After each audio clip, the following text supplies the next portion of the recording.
నమస్తే welcome to night bulletin. ముఖ్యమంత్రి చంద్రబాబు నాయుడు ఈరోజు డేటా టెక్నాలజీ భవిష్యత్తును దేశానికి మార్గనిర్దేశకంగా ఉంటుందని బుల్లెట్ ప్రూఫ్గా చెప్పారు.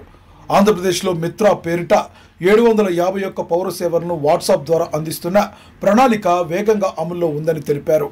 అమెరికాలో సిలికాన్ వ్యాలీ ఉంటే భారతదేశంలో క్వాంటమ్ వ్యాలీ అమరావతిలోని స్థాపనలు నువ్వెత్తున అభివృద్ధి చెందుతున్నాయని ఆయన గర్వంతో పేర్కొన్నారు. ప్రజలకు సాంకేతిక ఆవిష్కరణల ద్వారా సేవలు చేరగలిగే విధంగా ప్రభుత్వం పనిచేస్తుందని, డిజిటల్ మాధ్యమాల ద్వారా పారదర్శకత వేగం పెరుగుతున్నదని సీఎం చంద్రబాబు వ్యాఖ్యానించారు. I focused mainly knowledge economy.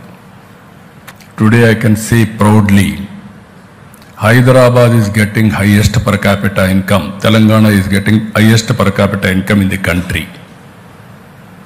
Most livable city. Because of technology and also infrastructure. IT professionals have gone all over the world. I am proud to announce today, Indians are earning highest per capita income in the world, any country for that matter. Among Indians, Andhra Pradesh number 1 by contributing 30% of people who are working in IT. Always I am saying, in the world, out of 4 IT professionals, 1 is from India.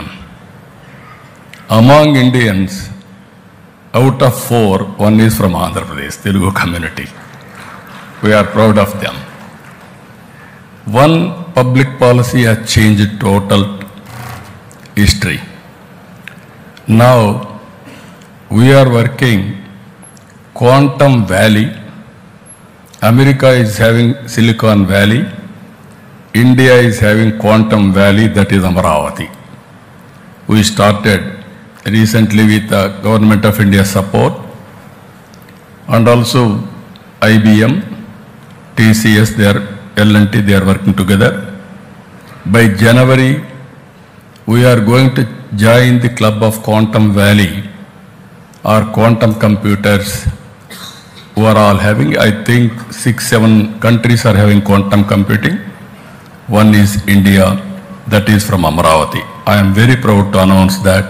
That is how we are working. రాష్ట్ర IT పరిశ్రమల శాఖ మంత్రి దుద్దిళ్ల శ్రీధర్ బాబు హైదరాబాద్లో Italy పారిశ్రామికవేత్తలతో సమావేశమై తెలంగాణలోని పెట్టుబడుల అవకాశాలను వివరించారు. ఏరోస్పేస్, డిఫెన్స్ హబ్గా తెలంగాణ రోజు రోజుకు ఎదుగుతున్నందున ఇలాంటి రంగాల్లో పెట్టుబడులకు ప్రత్యేక ప్రోత్సాహం ఉందని ఆయన వివరించారు. భూమి, పరిసర వసతులు, ఫ్యాక్టరీ సెటప్కు సంబంధించిన ఇన్ఫ్రాస్ట్రక్చర్, ట్యాక్స్ ప్రోత్సాహాలు, ప్రముఖ పాలసీ వివరాలు కూడా మంత్రి ప్రకటించారు. విదేశీ పెట్టుబడిదారులకు సరైన భద్రత, అనుకూల పాలన రాష్ట్రం కల్పిస్తుందని, ఇండియా ఇటలీ పారిశ్రామిక సంబంధాలు మరింత బలపడి దేశ రాజ్యాభివృద్ధికి తోడ్పడతాయని ఆయన విశ్వాసాన్ని వ్యక్తం చేశారు.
రాష్ట్ర మంత్రి నారా లోకేష్ ఈరోజు విద్యా క్షేత్రంలో కొత్త ఆవిష్కరణల గురించి తెలిపారు.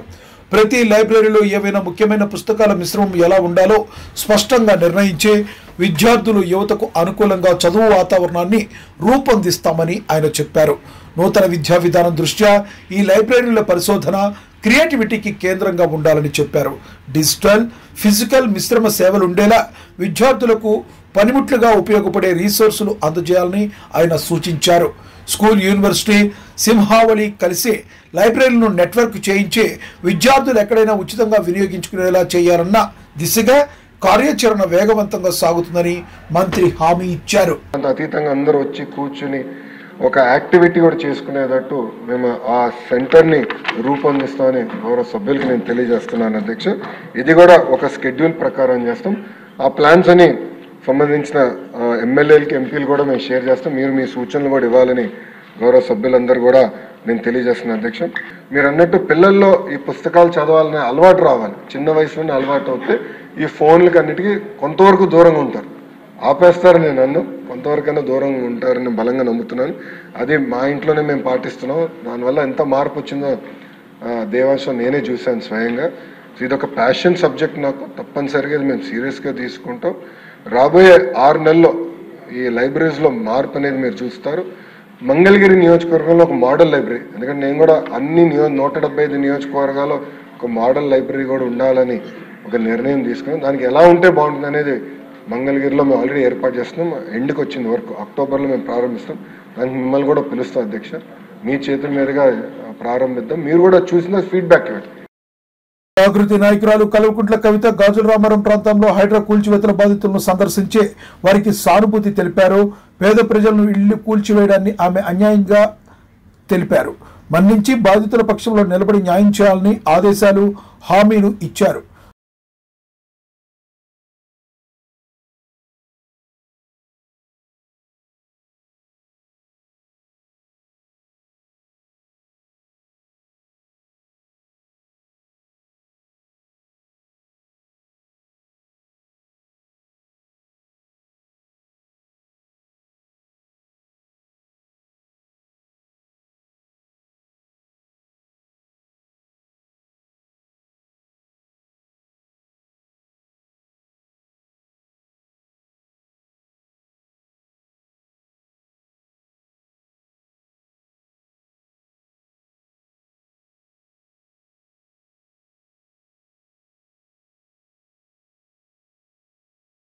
మాజీ మంత్రి జగదీష్ రెడ్డి కృష్ణా జలాల విషయంలో గాఫీలు, చారిత్రాత్మక తప్పులున్నాయని ఆరోపించారు. 2014 క్రితం పరిస్థితులే కార్యక్రమాలు జీవోలో ఏ హయాంలో తీసుకొచ్చామో ఆ విషయాన్ని స్పష్టం చేయాలని ఆయన వెళ్లే దిశగా ప్రశ్నించగా తప్పు బయటకు రావడానికి సిద్ధమని కూడా హెచ్చరించారు. ఈ ప్రక్రియలో ప్రభుత్వాలు, పార్టీలు తీసుకున్న నిర్ణయాలపై ప్రజలకు సమాధానాలు ఉండాలని, న్యాయ సంబంధ పరంగా ఎవరైనా తప్పు చేశారంటే బాధ్యత వహించాలని ఆయన ఆసక్తిని వ్యక్తం చేశారు. నీటి హక్కుల రక్షణ ప్రశ్నగా మిగలకుండా న్యాయ పద్ధతుల ద్వారా నిర్ణయం తీసుకోవాలని పిలుపునిచ్చారు.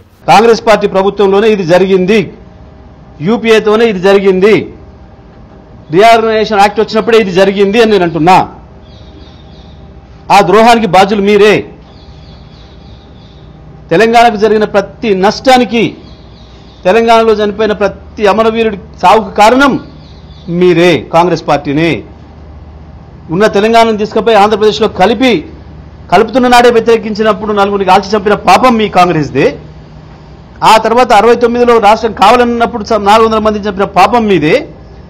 ఆ తర్వాత 2004లో పొత్తు పెట్టుకొని ఇవ్వకుండా సతాయించి ఆఖరికి కేసీఆర్ దీక్ష తర్వాత ఇచ్చినాక కూడా మళ్ళీ ఇచ్చిన ప్రకటన వెనుకకు తీసుకొని ఆంధ్రాలో కృత్రిమ ఉద్యమాన్ని సృష్టించి ఇక్కడ కూడా 400-500 మంది పిల్లలు మళ్ళీ చనిపోవడానికి కారణం కూడా మీ కాంగ్రెసే. నీళ్ళ విషయంలో జరిగిన ద్రోహమైనా, నిధుల విషయంలో జరిగిన ద్రోహమైనా, ఉద్యోగాల విషయంలో జరిగిన ద్రోహమైనా వీటన్నిటికీ కారణం కాంగ్రెస్ పార్టీనే తప్ప ఇంకొకరు కూడా కాదు.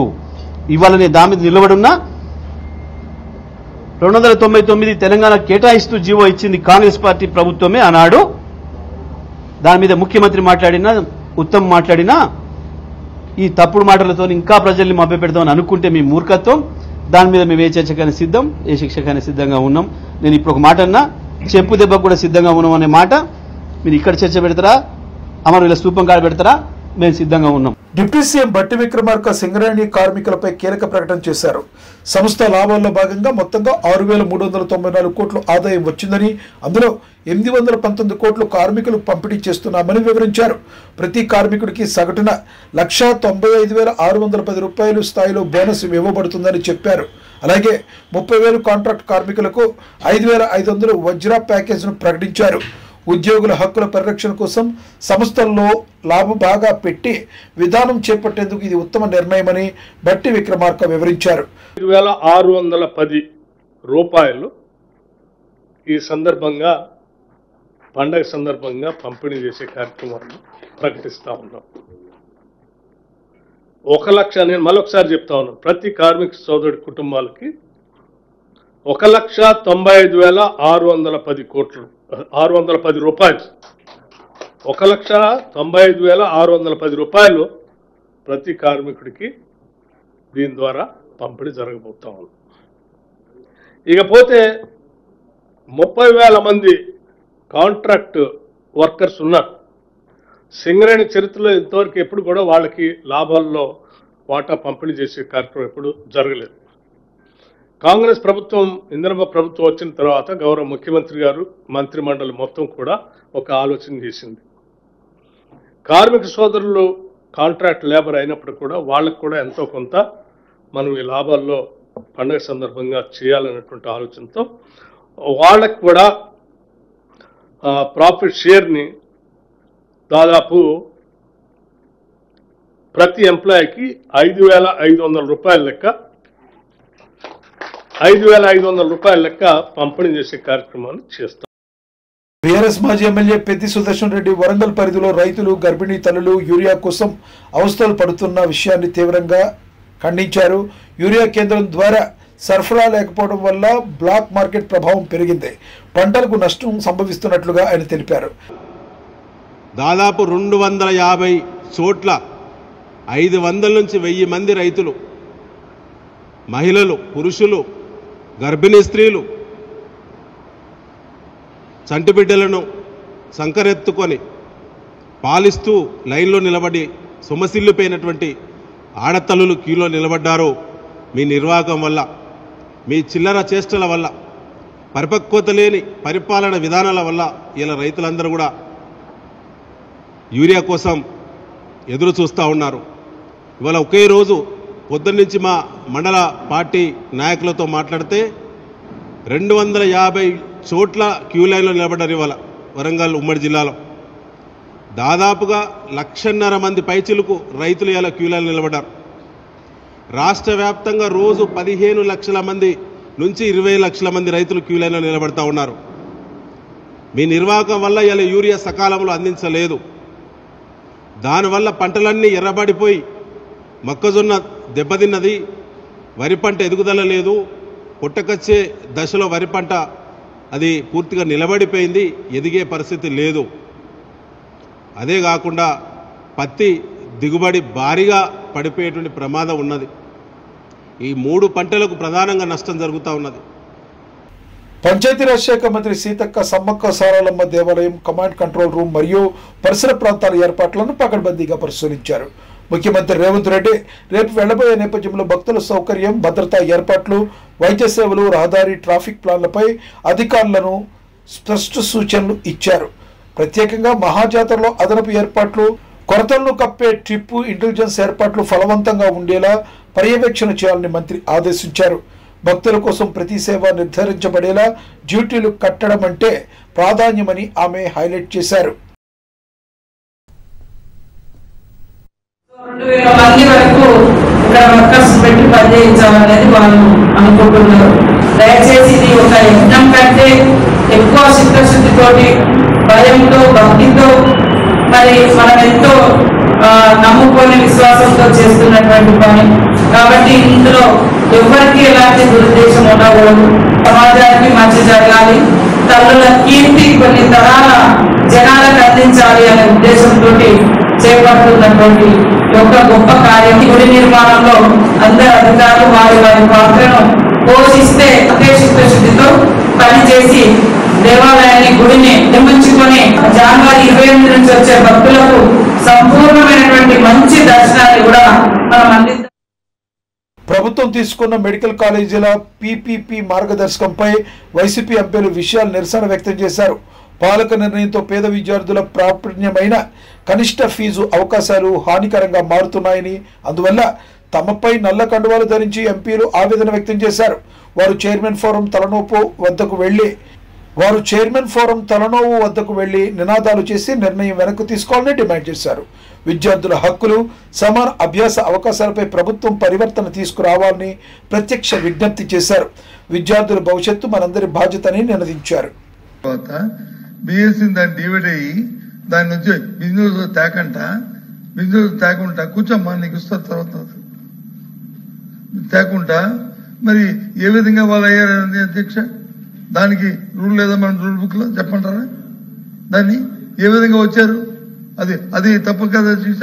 అందుకు కాబట్టి దయచేసి ముందు ఏదైతే మా డిమాండ్ ఉందో, బిఎస్సీలో ఏదైతే మనం అంగీకరించామో ఆ డిబేట్ ని జరిగి తీరాలి అనేది మా డిమాండ్. ఎందుకంటే ఇది ప్రజల సమస్య, ఇది ప్రజల సమస్య, ఇది ఒకరికో రాజకీయమైన సమస్య కాదు. కోట్లాది మంది ప్రజల తాలూకు ఇస్తున్న ప్రజా ఆరోగ్యానికి సంబంధించిన సమస్య. వాళ్ళందరూ ఎంత ఇబ్బంది పడుతున్నారో ఈ సమస్య. కాబట్టి జరగాలి, డిబేట్ జరగాలి. మీరు తీసుకున్న నిర్ణయం ప్రజా వ్యతిరేకంగా రద్దవ్వాలి. అప్పుడే ముందుకెళ్తాం. అంతేగాని మాకు ఇంకో దురుద్దేశం లేదు. నెల్లూరు పరిధిలో పౌర సరఫరాల శాఖ అధికారులు నవలాకుల తోట వద్ద చారిత్రాత్మక బియ్యం సీజ్ చేశారు. 5 లారీల్లో తరలిస్తున్న భారీ బియ్యాన్ని రౌండ్ అప్ చేసి రూరల్ పోలీసులకు అప్పగించినట్లుగా అధికారులు వెల్లడించారు. అనంతరం కొంతపాటి ప్రాసెసింగ్, ల్యాబ్ టెస్ట్ తర్వాత ధృవీకరణ కోసం పంపినట్లుగా తెలిపారు. ఈ కేసును పక్కాగా తీర్చుకోవడానికి స్థానిక ఎమ్మెల్యే కోటంరెడ్డి శ్రీధర్ రెడ్డి సీరియస్మైన గమనాన్ని చూపినట్లుగా నేతలు తెలిపారు. ఇక్కడికి వచ్చేసి తనిఖీ చేయడం జరిగింది. ఆ లారీలను మనం తనిఖీ చేయడం జరిగింది. తనిఖీ చేసినప్పుడు మేము కొన్ని శాంపుల్స్ తీసుకున్నాము. ఆ శాంపుల్స్లో మాకు వచ్చేసి ఎఫ్ఆర్కే అంటే 45 కెర్నల్స్ ఉంటే పీడిఎస్ అనేది నిర్ధారణ చేసుకునేవాము. ఆ ఎఫ్ఆర్కే మాకు కనిపించడం వల్ల సో అయినప్పటికీ వచ్చిన ఇన్ఫర్మేషన్ ప్రకారం ఆ వెహికల్లో ఉన్నటువంటి ఆ లారీల్లో ఉన్నటువంటి రైస్ని తీసుకొని టెక్నికల్ అనాలిసిస్ కోసం అయితే శాంపుల్స్ తీసుకోవడం జరిగింది. ఈ శాంపుల్స్ని వచ్చేసి డిఎం ఆఫీస్కి పంపించేసి టెక్నికల్ అనాలిసిస్ వచ్చే రిపోర్ట్ ఆధారంగా ఒకవేళ పీడిఎస్ అని వస్తే మేము మళ్ళా సీజ్ చేసేసి పంచనామా కాండక్ట్ చేసేసి 6 రిపోర్ట్ను గౌరవ జిల్లా కలెక్టర్ వారికి నివేదించడం జరుగుతుంది. ఆ విధంగా 6 అనేది కేసు నమోదు చేస్తాము. ఒకవేళ పీడిఎస్ కాదు అన్నట్లయితే సో డిస్ట్రిక్ట్ అడ్మినిస్ట్రేషన్ వారి యొక్క సూచన మేరకు, వారి యొక్క ఆదేశాల మేరకు ఆ రిపోర్ట్ ఆధారంగా మళ్ళీ ఆ బండ్లను రిలీజ్ చేయడం జరుగుతుంది. అంతవరకు ఈ సేఫ్ కస్టడీ కొరకు నెల్లూరు రూరల్ టౌన్ పోలీస్ స్టేషన్లో సిఐ గారి ఆధ్వర్యంలో వాటిని సేఫ్ కస్టడీ పెట్టడం జరుగుతుంది. సేఫ్ కస్టడీ పెట్టుకొని అప్నాలజ్మెంట్ తీసుకుంటాము. రేపు మార్నింగ్ డీన్ సీన్ సప్లైస్ శాంపిల్స్ పంపించి టెస్ట్ నిర్ధారణ అయిన తర్వాత ఆ బండ్లను పంపించడం జరుగుతుంది. ఆ టెస్ట్ అంటే అది కూడా జేసీ గారు అదేవిధంగా డిఎస్ఓ గారు ఆదేశం మాత్రమే ఆ బండ్లను రిలీజ్ చేయడం జరుగుతుంది. మొత్తం ఎన్ని వెహికల్స్ సార్? మొత్తం 5 వెహికల్స్ అండి సార్. సుమారు ఎన్ని కేజీలు ఉంటాయి సార్? 150 మొత్తం వచ్చేసి ఒక్కొక్క లారీలో సుమారుగా ఒక 30 టన్నులు ఉండొచ్చు. సో ఆ విధంగా 5 లారీలు ఇచ్చి 150 టన్నులు. మొత్తం 12 లారీలు ఇన్ఫర్మేషన్ వచ్చింది సార్? మాకైతే రాలేదండి. మేము వచ్చినప్పుడు ఇక్కడ చూసినప్పుడు కూడా మేము ఇమీడియట్గా మా ఆధ్వర్యంలో అదేవిధంగా ప్రెస్ పర్సన్స్ కూడా వచ్చారు, సాక్షులకు సంబంధించి తర్వాత వేరే పర్సన్ ఏదో కూడా వచ్చారు. వాళ్ళ సంస్థలోనే మేము చూడడం జరిగింది. మాకు వచ్చిన ఇన్ఫర్మేషన్ ప్రకారం ఇమీడియట్గా మేము ఇక్కడ రావడం జరిగింది. ఇక్కడ వచ్చినప్పుడు ఆ లారీలు మాత్రమే గమనించాం. యాక్చువల్గా 2 లారీలకు సంబంధించిన ఇన్ఫర్మేషన్ మాకు వచ్చింది. ఆ 2 లారీలు అదే కాకుండా ఆ 2 లారీలతో పాటు ఉన్న లారీలను కూడా మేము చెక్ చేయడం జరిగింది. సార్ ఇది ఎక్కడి నుంచి ఎక్కడికి వెళ్తున్నాయి సార్ ఈ లారీలు? సో ఇవి వచ్చేసి మాకున్న బిల్లుల ప్రకారం వచ్చేసి ఇవి చెన్నైకి బయలుదేరుతున్నాయి. చెన్నైకి ఇవి వచ్చేసి ఏదైతే ప్రకాశం జిల్లాలోని నుంచి బెస్తవారిపేట నుంచి వస్తున్నాయి అనేసి బిల్లులు ఉన్నాయి. సో వాటిని కూడా మేము జిల్లా డిస్ట్రిక్ట్ అడ్మినిస్ట్రేషన్ ఆదేశం మేము కోరుతున్నాం. న్యూయార్క్లో డాక్టర్ కేఏ పాల్ యుద్ధాలను ఆపడంపై ఐక్యరాజ్య సమితి ప్రముఖులతో చర్చలు జరుపుతున్న సమాచారం అర్థమైందని సమాచారం. సమకాలీన అంతర్జాతీయ విధానాల్లో శాంతి, ద్విపక్షీయుల చర్చల్లో ప్రోత్సహించే ప్రయత్నాల్లో ఆయన భాగస్వాములుగా ఉన్నట్లుగా తెలుస్తుంది. డిప్లొమసీ రంగంలో భారత్ ప్రపంచం ద్వారా మధ్యస్థత్వం కోసం ఇలాంటి చర్చలు ప్రస్తుతం అత్యవసరమని వర్గాలు అభిప్రాయపడ్డాయి. ఈ చర్చలు భవిష్యత్తులో స్థానిక సంక్షేమం, శాంతి విధానాలపై ప్రభావశీలం కావచ్చని విశ్లేషకులు అంటున్నారు. Major wars taking place. 2 more wars added. Trillions of dollars wasted. Millions of people are dying. Presidents and prime ministers, most of them are sleeping, eating in 5-star hotel. More than 2 billion starving to death. 2 billion without clean water. That is why today I want to thank all the presidents and prime ministers who supported me during my call against the wars. I also want to thank those world leaders and world media who is still talking about what's happening in Gaza, what's happening in Yemen. We must stop, whether it is a war between Israel and Hamas, Israel and Iran, or Russia and Ukraine. I didn't invite President Trump for this summit. Why? Truly speaking, he said he would stop the war within 24 hours if he became the president. And it's been almost 9 months since he was president. More people are dying in Russia and Ukraine today. Country after country is falling. Talk is cheap. Giving lectures at the UN is not reasonable. Doing peace, like today, we are feeding the poor, homeless. Doing the work of God, the will of God. Yes, Satan will attack us from various ways. God is God of miracles. Join with me for peace. From New York today, I am calling upon the whole world, to the nations. Governments, most of them are corrupt. We need good leaders, good ministers, good governance who care for poor, the needy, widows, orphans, and the mission. Yes, Satan is a liar. Satan came to steal and kill, but God came to save which was lost. So join with me to save, help the poorest of the poor, the 2 billion who are dying and suffering without clean water, food, home, shelter, and also let's act instead of talking. రాష్ట్ర హోంమంత్రి వంగలపూడి అనిత విజయవాడ ఉత్సవ సందర్భంగా ఇంద్రకీలాద్రిపై ప్రత్యేక దర్శనం నిర్వహించుకుని భక్తుల గౌరవాన్ని, సురక్ష ఏర్పాట్లను పరిశీలించారు. దసరా ఉత్సవాల్లో 20 లక్షల మంది భక్తులు రావచ్చునని ప్రాథమిక అంచనాలు ఉండడంతో ప్రతి సౌకర్యాన్ని, రహదారి, ట్రాఫిక్ ప్లాన్లను పకడ్బందీగా ఏర్పాట్లు చేయాలని సూచించారు. భక్తుల సాఫ్ట్ ఎంట్రీ, వైద్య, సెక్యూరిటీ ఏర్పాట్లపై ఆమె స్పష్టమైన మార్గదర్శకాలు ఇచ్చారు. అందరికీ, తెలుగు ప్రజలందరికీ, దేశంలోని ప్రజలందరికీ కూడా, ఎస్పెషల్లీ ఆంధ్ర రాష్ట్ర ప్రజలందరికీ కూడా కనకదుర్గమ్మ శరన్నవరాత్రి మహోత్సవాలు ప్రారంభ శుభాకాంక్షలు తెలియజేసుకుంటూ ఈ రోజు నుంచి జరగబోయే నవరాత్రి ఉత్సవాలు అంగరంగ వైభవంగా ఇంద్రకీలాద్రి మీద ఈరోజు మనకి స్టార్ట్ అవడం నిజంగా చాలా శుభపరిణామం కింద భావించాలి. ఈరోజు ఎంతమంది భక్తులు రాగలరు, ఎంతమంది భక్తులు వస్తారు, లాస్ట్ ఇయర్ శరన్నవరాత్రుల ఉత్సవాల్లో ఓవరాల్గా ఎంతమంది వచ్చారు, ఈసారి ఎంతమంది వస్తారు అన్న బ్యారేజ్ వేసుకుని అటు దేవాదాయ శాఖ కానీ అదేవిధంగా ఓవరాల్ అడ్మినిస్ట్రేషన్ దగ్గర 36 విభాగాలన్నీ కూడా ఇక్కడ కూర్చొని ఏర్పాట్లన్నీ కూడా సమీక్షించడం జరిగింది. సుమారుగా పోలీస్ సిబ్బంది దగ్గర 4500 మంది పోలీసు సిబ్బంది కూడా ఈరోజు ఇక్కడ డిప్లాయ్ అయి ఉన్నారు. ఏ భక్తులకి కూడా అసౌకర్యాలు కలగకుండా ఉండాల్సిన బాధ్యత కూడా ఈరోజు గవర్నమెంట్ తీసుకుంది.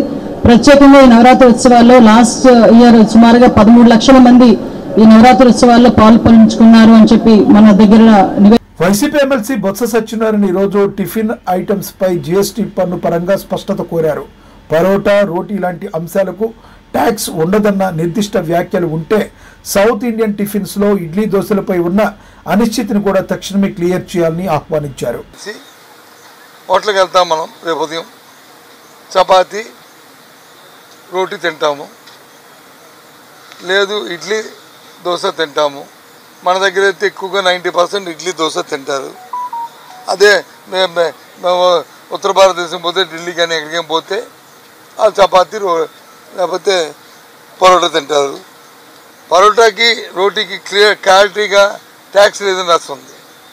మరి ఇడ్లీకి దోసుకుందా లేదా ఒకసారి మీరు ఆలోచన చేయండి, క్లారిటీ అడగండి అని చెప్పాం.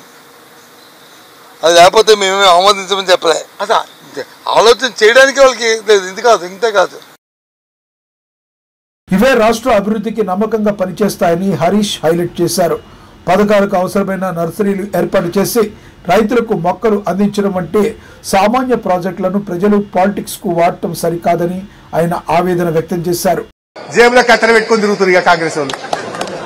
ఇక యాడ ఉంటాడో రిబ్బన్ కత్తిరిస్తుడే, పెట్టుడు లేదు కట్టుడు లేదు కానీ రిబ్బన్ మాత్రం కత్తిరిస్తురుగా. ఇది ఒకటి కొత్త కథ మోపోయింది. వీడికి వస్తారట్టు ఇంకా వచ్చి రిబ్బన్ కత్తిరిస్తాం ఇక అంత మేమే మోసినట్టే, ఇక బరువు మోసినట్టే. ఇది ఎవరు పెట్టించిండ్రు, ఎవరు దండాడిండ్రు, అసలు ఈ నీళ్ళు ఎట్లా వచ్చినాయి, ఆ చెక్ డ్యామ్లు ఎట్లా కట్టిండ్రు, ఆ చెరువులు ఎట్లా అయినాయి, కాళేశ్వరం నీళ్ళు ఇడికి ఎట్లా ముట్టినాయి, ఈ నర్సరీలు ములుక్ కాడ ఒక నర్సరీ పెట్టినాం, రంగనాయక సాగర్ కాడ ఒక నర్సరీ పెట్టినాం, ఈ హుస్నాబాద్ కాడ ఒక నర్సరీ పెట్టినాం. ఆయిల్ పామ్ మొక్కలు పెంచడానికి కూడా 3 నర్సరీలు పెట్టి తండ్లాడి మొక్కలు పెంచి రైతులకు ఇచ్చి దీన్ని అంత చేసి పెడితే ఇక మేము తిరితీకి వస్తామన్నట్టు వచ్చింది. ఈ రకంగా జరుగుతూ ఉంది. మంత్రి పొన్నం ప్రభాకర్ అమెరికాలోని దౌత్య వ్యవహారాలపై పార్టీ స్థాయిలో అసంతృప్తి వ్యక్తం చేశారు. విదేశాల్లో చదువు ఉద్యోగాల కోసం ఉన్న నిబంధనలు తరచూ ఆటంకంగా మారుతున్నాయి. దీని కారణంగా టెక్ పటిష్ఠులైన మన రాష్ట్ర వాసులు కూడా పనుల కోసం ఇబ్బంది పడుతున్నారని అన్నారు. విదేశాల్లో ఉన్న తెలంగాణీయులు ఇక్కడ పెట్టుబడులు పెట్టేలా ప్రోత్సహించడం రాష్ట్రాభివృద్ధికి కీలకం. దీనికోసం ప్రభుత్వ అనుకూల వాతావరణాన్ని సృష్టించాలని ఆయన సూచించారు. అమెరికా దేశానికి సంబంధించినటువంటి నియమ నిబంధనలు మనం పోవాలనుకునే విద్యార్థులకు ఆటంగా కలుగుతోంది. ఈ దౌత్య సంబంధాల్లో విదేశాంగ శాఖ తరఫున ఇటువంటి నియంత్రణ పెడతా ఉన్నప్పుడు భారత ప్రభుత్వం పూర్తిగా వైఫల్యం పొందింది. ఎందుకంటే ఇక్కడ నుంచి ఉపాధి కొరకో ఉన్నత విద్య కొరకో పోయేటువంటి పనిలో ఉన్నటువంటి వాళ్లకు ఇదొక పెద్ద ఆటంకం. నేను ఈ సందర్భంగా తెలంగాణ బిడ్డలందరికీ అమెరికాల లేదా విదేశాల్లో ఉన్నటువంటి వాళ్ళ యొక్క తెలివంతులు, ఉదాహరణకు మన దేశానికి సంబంధించిన 100 మంది సీఓలు బయట దేశాల్లో ఉన్నారు. వాళ్ళ తెలివిని ఇక్కడ పెట్టి ప్రభుత్వాలు మీకు కూడా ఎర్ర కార్పెట్ వేసి ఇక్కడ ఆహ్వానం పలకడానికి సిద్ధంగా ఉన్నాయి. వేరే దేశాలలోనూ ఇన్వెస్ట్మెంట్ చేయమని కంటే మీరు వేరే దేశాల్లో ఇన్వెస్ట్ చేసిన అమౌంట్ అంతా తెచ్చి ప్రభుత్వం మీకు సానుకూలంగా పాలసీ తయారు చేసే ప్రయత్నం జరుగుతుంది. తప్పకుండా విదేశాల్లో ఉన్న వాళ్ళంతా కూడా వచ్చి ఈ తెలంగాణ రాష్ట్రంలో పెట్టుబడులు పెట్టి గ్రామీణ ప్రాంతాల్లో సెకండ్ టైర్ అంతా హైదరాబాద్ చుట్టే కాకుండా ఇటువంటి ప్రాంతాల్లో మేము ఇక్కడ రేపొద్దున ఇండస్ట్రియల్ ఎస్టేట్ ఏర్పాటు చేస్తాను, లేకపోతే ఇతర రకరకాలుగా గ్రామీణ ప్రాంతాలకు విస్తరణ జరిగే విధంగా పారిశ్రామికరణ చేస్తూ ఇతర సాంకేతిక పరమైనటువంటి అభివృద్ధిని చేయాలని ఈ యొక్క పరిస్థితులలో విదేశాల్లో ఉన్నటువంటి తెలంగాణ బిడ్డలందరికీ విజ్ఞప్తి చేస్తా ఉన్నాం. అప్డేట్స్ చూస్తూనే ఉండండి. మరో బులెటిన్లో కలుద్దాం. నమస్తే.